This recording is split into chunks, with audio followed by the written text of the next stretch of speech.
लोकतंत्र सेनानियों का सम्मान, संविधान की रक्षा का संकल्प और युवाओं को जागरूक करने का आह्वान। भजन लाल शर्मा। आपातकाल की मानसिकता आज भी कांग्रेस के भीतर जीवित है। मदन राठौड़। जयपुर की प्रमुख खबर 25 जून। भारतीय जनता पार्टी द्वारा आयोजित लोकतंत्र सेनानी सम्मान समारोह में राजस्थान के मुख्यमंत्री भजन लाल शर्मा ने लोकतंत्र सेनानियों का अभिनंदन करते हुए उनके सम्मान एवं सुविधाओं में महत्वपूर्ण वृद्धि की घोषणा की। मुख्यमंत्री ने लोकतंत्र सेनानियों को मिलने वाली मासिक सम्मान राशि 20,000 से बढ़ाकर 25,000 तथा चिकित्सा सहायता 4,000 से बढ़ाकर 5,000 करने की घोषणा की है। अब उन्हें प्रतिमाह कुल 30,000 की सहायता प्राप्त होगी। साथ ही राजस्थान रोडवेज में निःशुल्क यात्रा की सुविधा भी प्रदान करने की घोषणा की गई। मुख्यमंत्री ने कहा कि जिस प्रकार स्वतंत्रता सेनानियों ने देश को विदेशी शासन से मुक्त कराया, उसी प्रकार लोकतंत्र सेनानियों ने आपातकाल के दौरान संविधान और लोकतंत्र को बचाने का कार्य किया। उन्होंने कहा कि प्रधानमंत्री नरेंद्र मोदी द्वारा 25 जून को संविधान हत्या दिवस के रूप में मनाने का निर्णय देशवासियों को लोकतंत्र पर हुए सबसे बड़े हमले की याद दिलाने वाला ऐतिहासिक निर्णय है।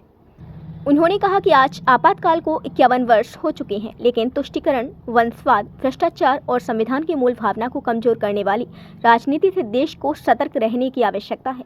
राज्यसभा सदस्य घनश्याम तिवारी ने अपने संबोधन में आपातकाल के अनुभव एवं उस दौरान के आंदोलन के बारे में विस्तार से जानकारी दी।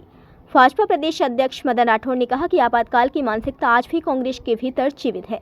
उन्होंने कांग्रेस नेता अशोक गहलोत पर तंज कसते हुए उन्हें राष्ट्रीय अध्यक्ष इन वेटिंग कहा तथा उस बयान का उल्लेख किया जिसमें उन्होंने कहा था कि आज इंदिरा गांधी होती तो राष्ट्रीय स्वयंसेवक संघ पर प्रतिबंध लगा देती और बीजेपी के नेताओं को जेल में डाल देती। इससे उनके इरादे स्पष्ट होते हैं कि यदि आज भी अवसर मिले तो वही दमनकारी सोच दोहराई जा सकती है। मदन राठौड़ ने राष्ट्रीय स्वयंसेवक संघ के स्वयंसेवकों की भूमिका का भी स्मरण किया। लोकतंत्र सेनानियों का सम्मान मुख्यमंत्री भजन लाल शर्मा, उप मुख्यमंत्री प्रेमचंद बैरवा, राज्यसभा सांसद घनश्याम तिवारी, लोकतंत्र सांसद मंजू शर्मा, पूर्व भाजपा प्रदेश अध्यक्ष एवं कार्यक्रम संयोजक अशोक परनामी, पूर्व सांसद एवं मंत्री नाथू सिंह गुर्जर, विधायक गोपाल शर्मा, विधायक बाल मुकुंद आचार्य, भाजपा महामंत्री श्रवण बागड़ी, भूपेंद्र सैनी, पूर्व सांसद रामचरण बोहरा, पूर्व राज्यसभा सदस्य रामकुमार वर्मा आदि मंचासीन अतिथियों द्वारा किया गया। समारोह में अनेक लोकतंत्र सेनानी, प्रदेश पदाधिकारी, जनप्रतिनिधि एवं वरिष्ठ कार्यकर्ता उपस्थित रहे। वर्ष जिंदगी में कभी नहीं भूल सकता। आज के ही दिन 25 जून 1975 को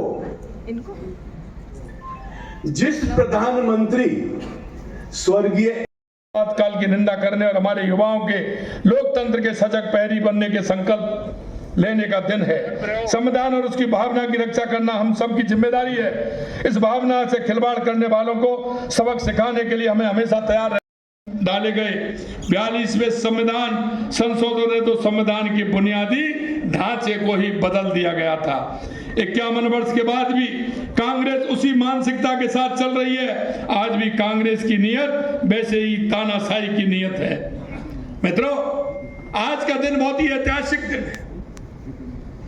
यह देश कभी भूल नहीं पाएगा, क्योंकि आज हमारे उस संविधान की हत्या की गई थी। आज के दिन संविधान को उछाला गया था।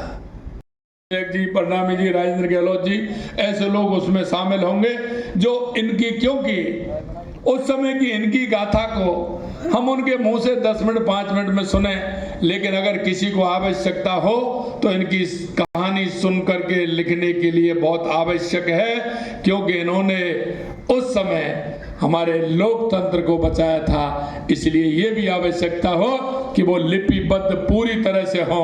अब घनश्याम जी कह रहे हैं कि मैं वहां गया, लेकिन उन्होंने तो किताब में लिख दिया होगा, लेकिन माननीय प्रदेश अध्यक्ष जी ने तो किताब में लिखा ही नहीं कि उनके हाथ अभी मेरे को दिखाया, वो निशान आज भी उनके हाथ में है। ये सारी बातें अब चैन सिंह जी हमारे बैठे हैं।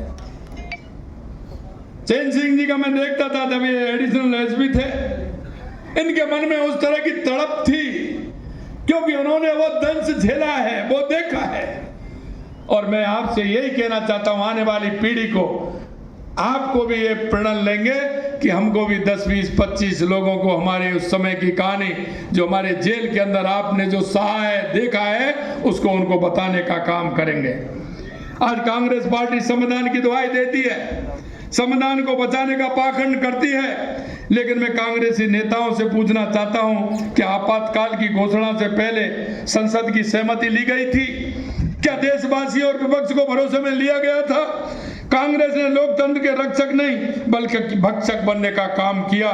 आज कांग्रेस के लोग माननीय प्रधानमंत्री जी पर संविधान बदलने का बेबुनियादी आरोप लगा रहे हैं, लेकिन उन्होंने आईना दिखाना चाहते हैं। हकीकत में कांग्रेस ने आपातकाल के दौरान संविधान में इतने संशोधन किए कि उसे मिनी संविधान कहा जाए तो कोई अतिशयोक्ति नहीं होगी। उन्होंने हमारे संविधान की प्रस्तावना तक बदल दी।